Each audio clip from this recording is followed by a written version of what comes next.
what I love about Lean, and there's so many other similar methodologies, having that small win, right? So once people see, again, that those quick wins, like if you pick out those quick wins, something that's just easy and, but gives you great benefit, when people see the benefit, see it for themselves, not just talk it, when they see it.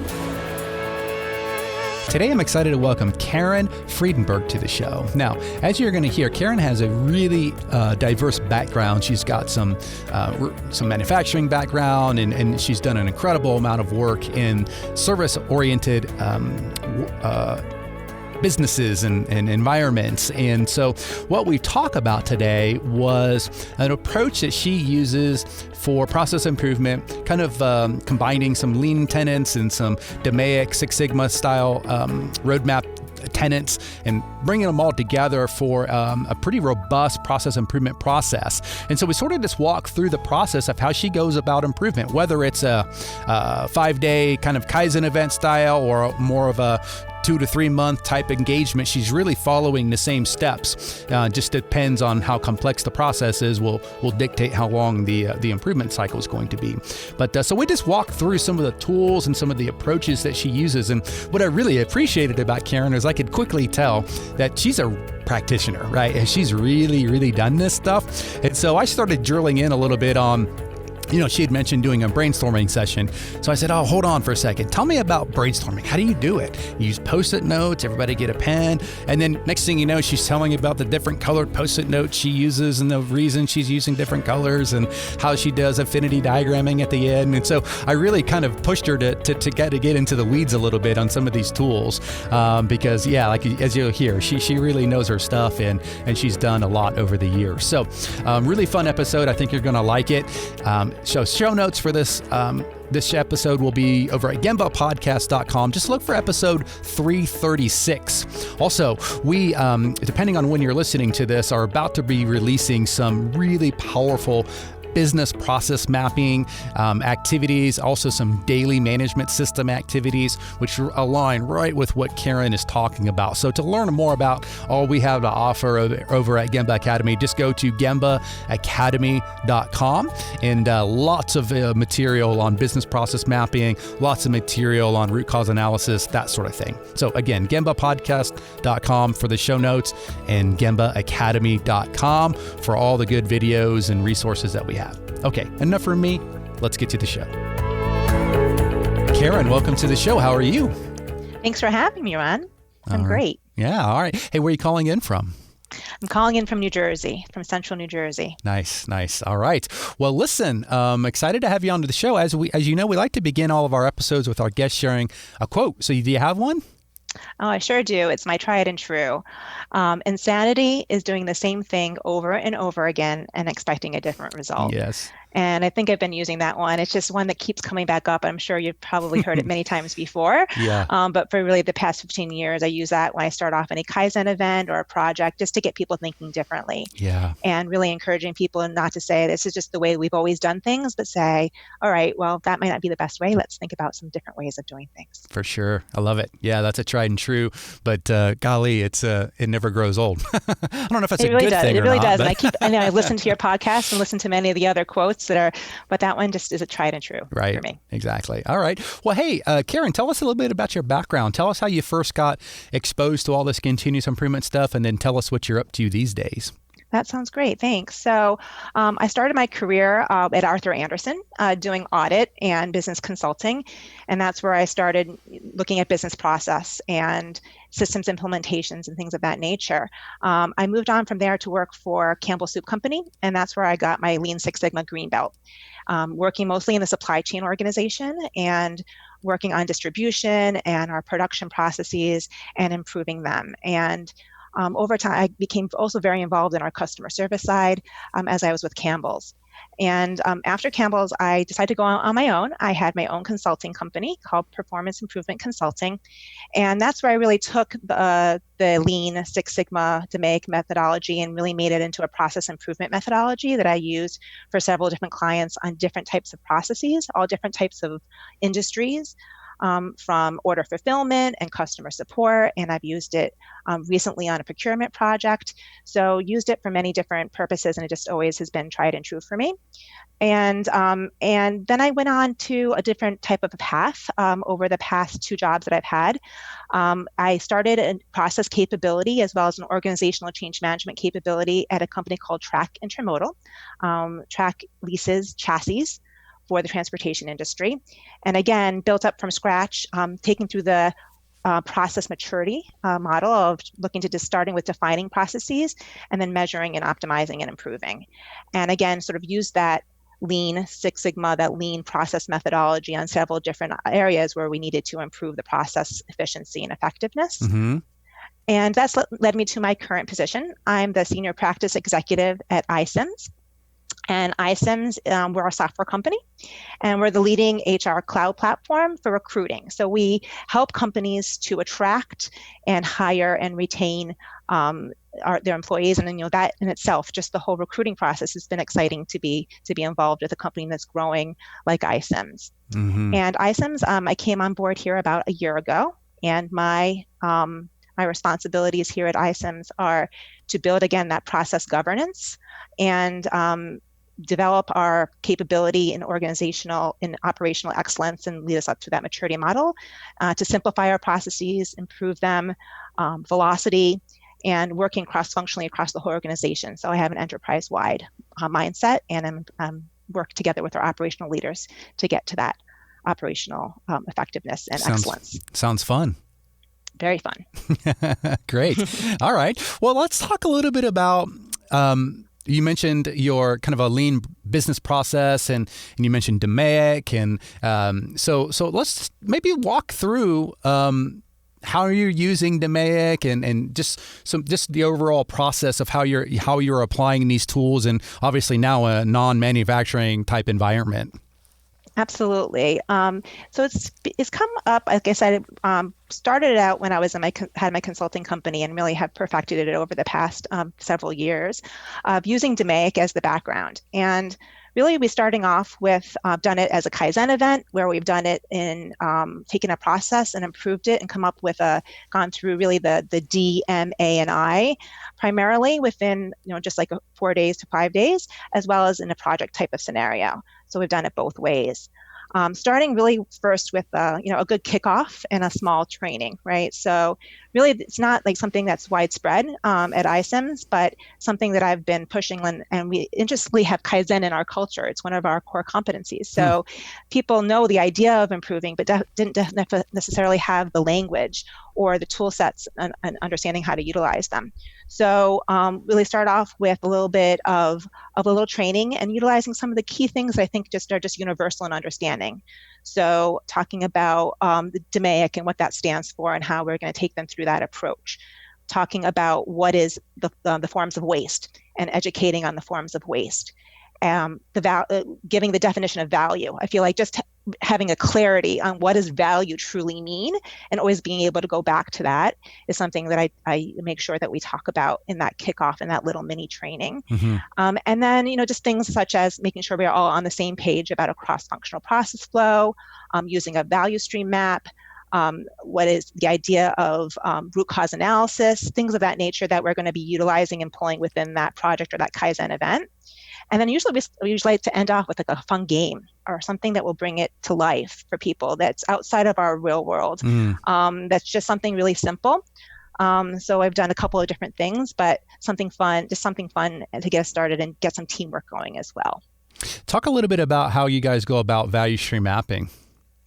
Yeah, I keep it really simple. To be getting to the highest level key steps in the process, mm-hmm. and then figuring out what is the pieces of information we can pull into that. So an example of something that I thought was super helpful that I had when I was doing in my consulting career is we came up with an order fulfillment process, at the highest level process, and then went and we're gathering data. So how long it was taking for each step of the process, and then the wait times. And I think that's just been so eye-opening when you see the time that order is moving through and just waiting in between. And then the inventory, that work in progress inventory, when it's just sitting there. And having that visualization is really eye-opening to people, and seeing it in a different way and understanding the total lead time. And when you see that total lead time, it's usually just mind-boggling to people. We also did that in our procurement process, and we were able to have that as a good baseline and saying this is the total lead time from the point where we're putting in a request all the way through a PO. And it's interesting. It's a good place to start. I think it's a great visual. So what's your approach then? So let's say we have whether it's a current state, future state, whatever, we have a vision of kind of where we want to go. What is your next step? How do you keep moving through the process, the improvement process? Sure. So we'll start with with defining. So starting with that cross-functional process flow. So we'll map out the process, and I think it's really wonderful when we have all those cross-functional partners in the same room. I've also done it through interview and through observation as well. But just hearing what everybody else is going through, that goes a long way. And then we get that documented of this is how it's happening today. And when you see it in a cross-functional flow chart also, and all the pass-offs between the different departments, that's where you see it becomes very evident. Okay, do we need so many approvals, or do we need? You see that it's just does it need to pass off from one department to another department? I feel that that's a very useful tool, and it gets everybody grounded. Sure. Okay, so keep going. Yeah. So then usually what we'll do after that is say, okay, here's our current state. And what you have to really hold people back is saying, okay, they're ready to go right to the solution. Usually everybody's ready to go right to the solution. So then we'll do brainstorming of their issues. So that's a great opportunity to get everybody involved. Love to use the sticky notes method, of course, and then gather those into themes. So we'll say, okay, let's look at all those issues. Everybody get them down on paper. Get as many down, and then it's amazing to see how many common ones you see, and then what are those key themes, and we'll group and we'll agree upon these are the key themes of issues that we're seeing across the process. Walk through the mechanics there a little bit, Karen, because some people, as you know, facilitating like a brainstorming session, it's not always easy. Right. And using Post-it notes are a great way, kind of a nominal group technique, no talking necessary at this point. Right. But talk a little bit about the mechanics of how you work people through that. Like, how long does it take? Do they do any prep work before they come in, or do you just come in and hand in some Post-it notes and some markers? Or talk about the mechanics of that brainstorming session. Sure. So I think always just setting things up from the front and in advance is always good. So the expectation of what the process that we're going through, that methodology. So at this point, you're going to be giving, be able to voice your opinions on the issues that you're seeing. Jot them down as you're going through your current state. Be jotting them down, and then like if it's the night before, and we're going to do the brainstorming the next day, that night before, remind everybody this is what we're going to do tomorrow. Then usually those, what I'll do is that the square size, use the square size Post-it notes, and sometimes all different colors if there's different ways I want them to think about it. So I started off working for Arthur Andersen, and I always go back to what I learned back then around people, process, and technology. And so make sure that you're thinking and broadening your horizons to be thinking about, okay, where are issues not only in process, but around people, or where do we have technology, or data. Data is another good one. So do you use different color Post-it notes for the people process? Okay. Right. So sometimes we'll use some different colors. And then then I'll go through and everybody's putting them up. And usually I'll have the process flows along on the walls. And then think through each step of the process. All right, get your issues up for this section. Now this section. So it's not so overwhelming. Yeah. But Focused. Think about either chunk it out based on steps of the big pieces of the process, or like I said, think about if it's a smaller process, think about it maybe in terms of people, process, technology, data, that kind of thing. Got it. And then as we're seeing it up, as I'm facilitating, if I have somebody else who's there with me, we'll start to get an idea and saying, oh, I'm seeing, and then go through and start take it a piece at a time. So we're seeing, oh, I see a bunch of people talking about this one item. Do we agree this is the common theme? Does everybody agree, okay, on a more rectangular size, right? A bigger rectangular size Post-it, this is the theme. Mm-hmm. And then hopefully then you come up with, a smaller number of themes that then you can then even prioritize down from there of what they think are the biggest issues. Various levels of affinity diagrams, or whatever you want to call it, right? Yeah, love it. I love it. Okay. Yeah. Thanks for sharing that, because a lot of times, oh yeah, brainstorming session, and we're just kind of flipping about it. But boy, oh boy, it can be tough. Especially the reason I love Post-it notes is you might have a powerful personality in the room, right? Who has a lot of great ideas, which is awesome. But you have some other folks who don't have such powerful personalities, but they might have awesome ideas, and they just get drowned out, right? And so the Post-it note is the great equalizer, I say. Absolutely. Yeah. Absolutely. It's a great way for those who have the ideas in their head and they can just write it down and be able to get their opinions in.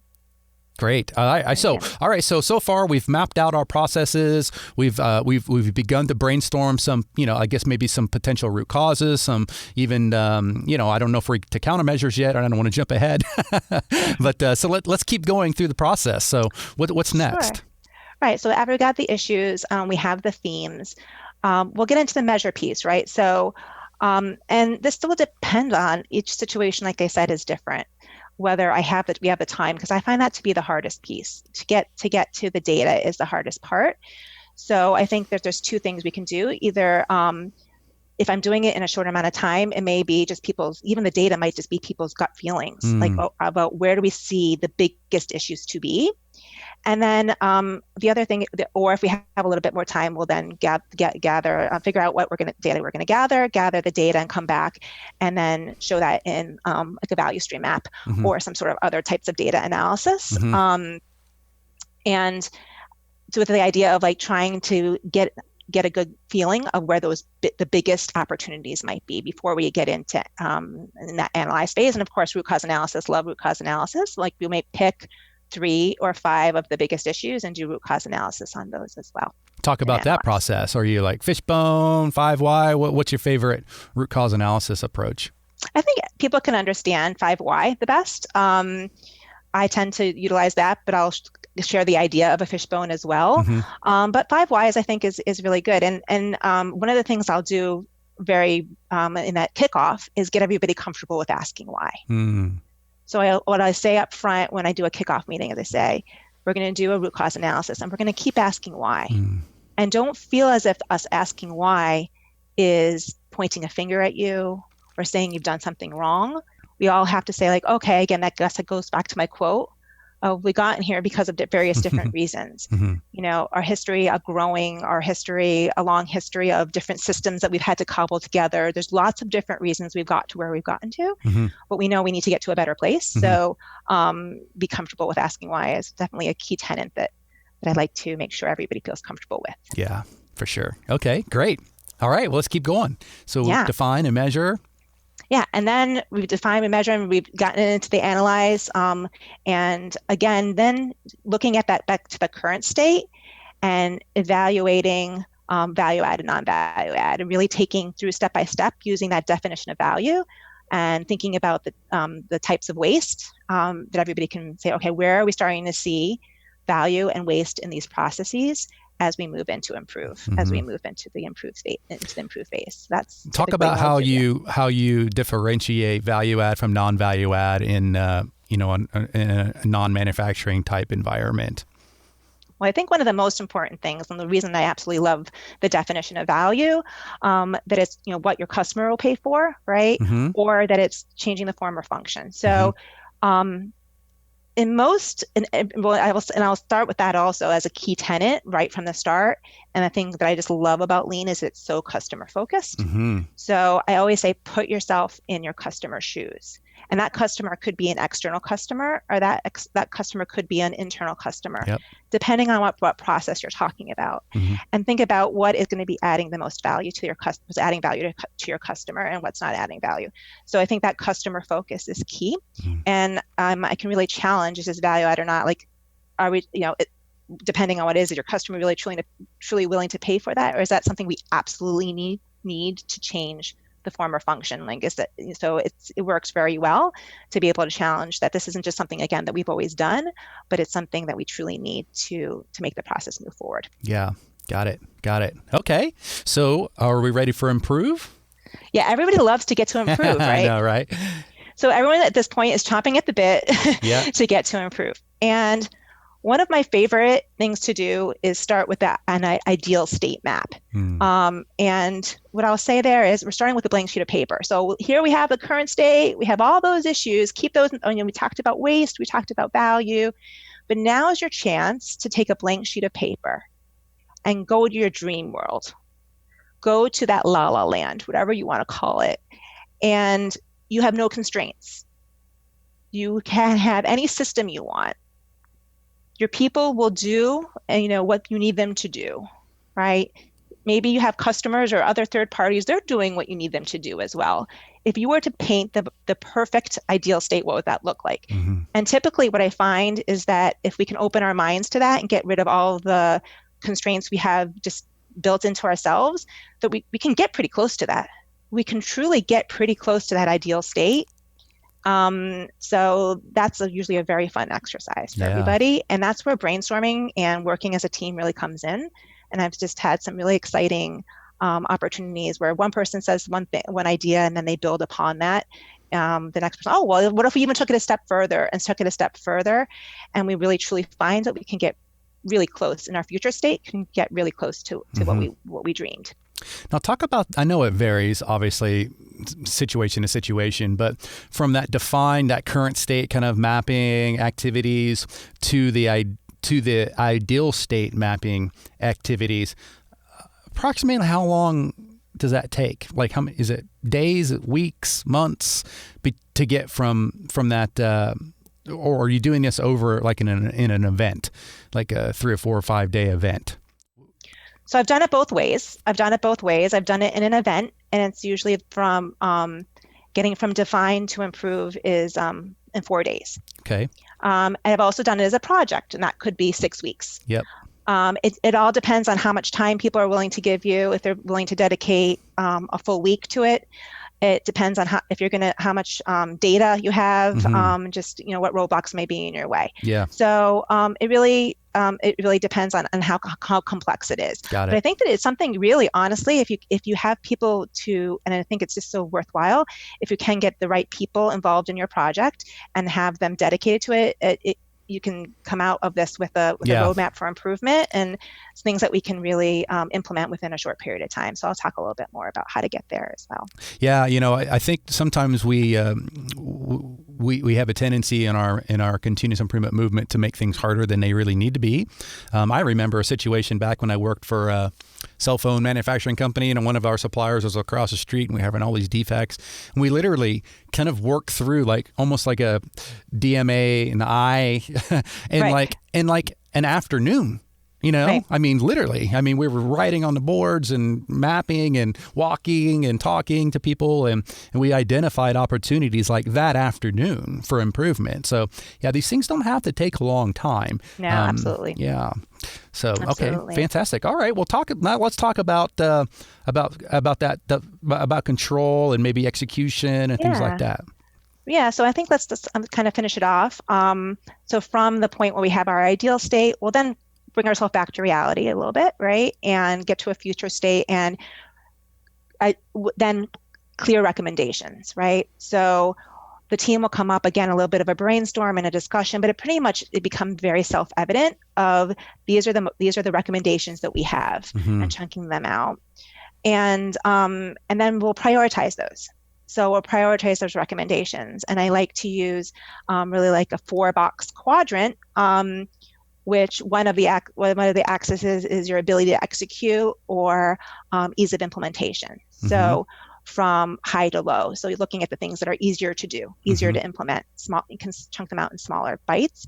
And then the other axis is the benefit or the value, right? So you look up in that right quadrant are those quick wins, things that you can do, and then things that might take a little bit more time.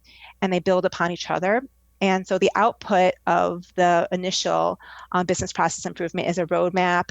And then what can we execute within the next 90 days, for quick wins? And then what are things that we can execute over the next 3 months, 6 months, then looking out though further, going to that ideal state. I love the fact that you always have that vision and everybody is aligned on the vision of where we're trying to get to.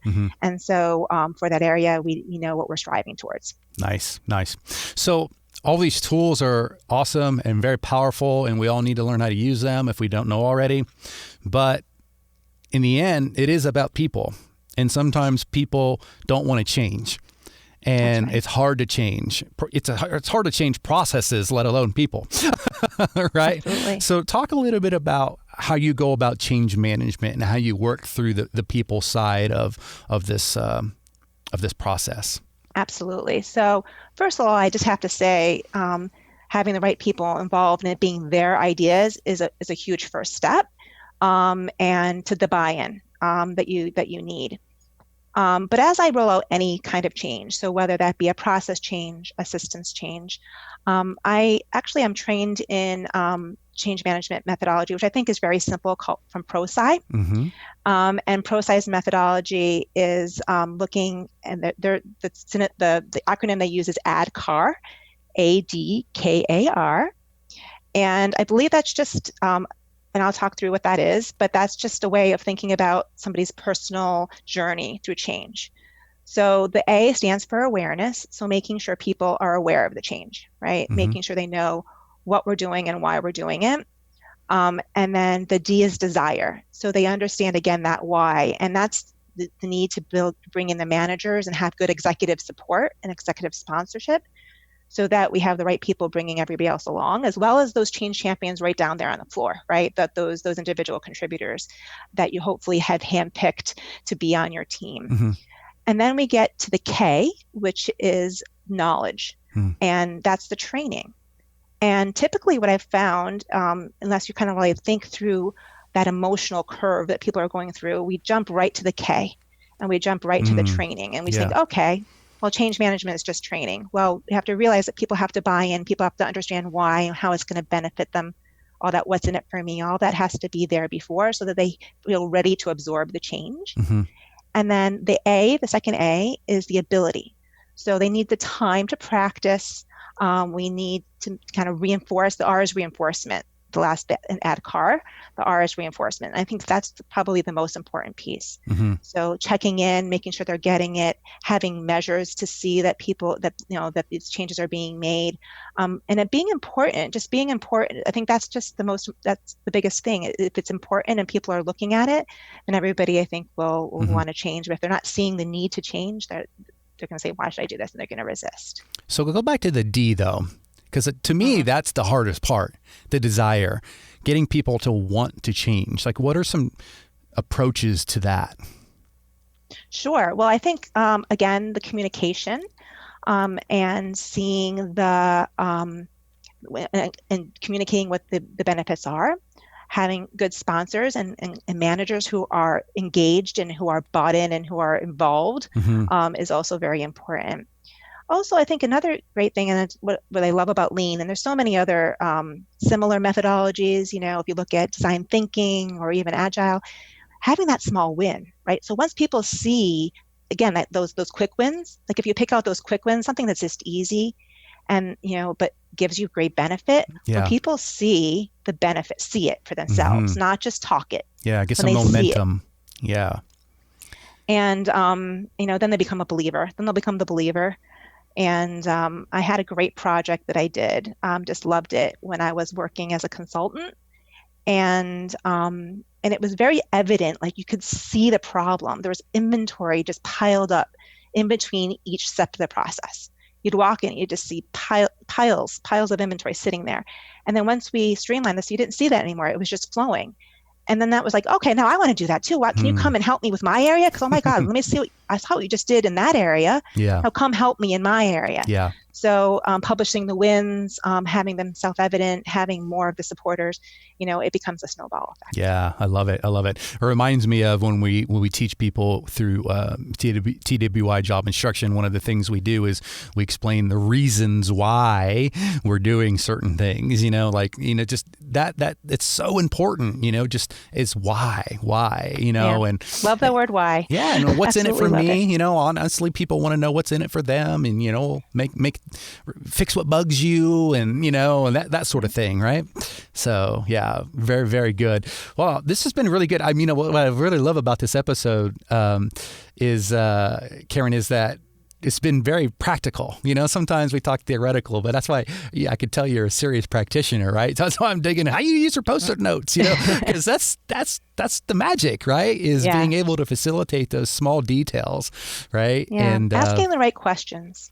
I think that's a key piece too, like getting the answers to come from the people who are participating in your project, and you're not telling them, but facilitating it right so the answers come from them. I think that's a key piece as well. Wonderful. So maybe to wrap things up, Karen, why don't you maybe share some tips, some advice, maybe for that person who maybe they're just getting started with this whole lean movement and process improvement in general, and then maybe they are in more of a transactional type environment. What advice do you have for them? Yeah, and I think just really taking the step back, and what I've found through my career, and where I've seen the most opportunity is in the space in the handoffs, right? So thinking cross-functionally, and if you can understand, I go back to it's the input, the process, and the output. So if you can think broadly, I think that's a skill, and that's something where there's just a lot of opportunity. So, and then work with others. So I think that's one piece of advice I would give. Mm-hmm. And then secondarily, again, just find something that, again, you said, fix what bugs you. I love that. I love that you've heard you say that before, Ron. Fix what bugs you, and just think through and getting others involved, and if you're just an individual practitioner out there and maybe you're not in a leadership level, but just talk to your manager about it, or your leadership, and say, here, I have this idea. Mm-hmm. And I think it's just so powerful, and just so much that can be done. Love it. Yeah, fix what bugs you. I can't take credit for that. I stole it from my friend Paul Akers, but no, it's a great saying. I love it. So, all right. I love that one too. Hey, Karen, if folks want to connect with you, what's the best way? Sure. I think the best way to connect with me is on LinkedIn. I'm Karen Friedenberg. And spell your last name. Follow me. Yes, you may spell that last name. Yeah. It's Friedenberg. Got it. So you can look me up and just say that you heard me and connect with me, or you could also follow me. I do from time to time put out blog posts on various different topics, so you can follow me as well. Great, awesome. All right. Well, yeah, and we'll link to everything in the show notes. So this will be, episode 336. So just go to gembapodcast.com, look for episode 336, and we'll link to Karen and all that kind of stuff. So yeah, well, thank you for coming on. It's been fun, and it's always awesome talking to folks who are really doing the work, And thanks, Ron. Thanks so much for having me. Yeah, fantastic. All right. Well, thanks again. Take care. Thanks. Bye-bye. Thanks for listening. Whether you've been on the continuous improvement journey for many years, or perhaps you're just getting started, Gemba Academy is here to support you. And while we're best known for our more than 1,500 Lean and Six Sigma teaching and virtual tour videos, we also have a team of experienced Lean and Six Sigma practitioners available for one-on-one coaching, as well as a variety of Lean and Six Sigma certification options. To learn more and to schedule a demo, head on over to gembaacademy.com.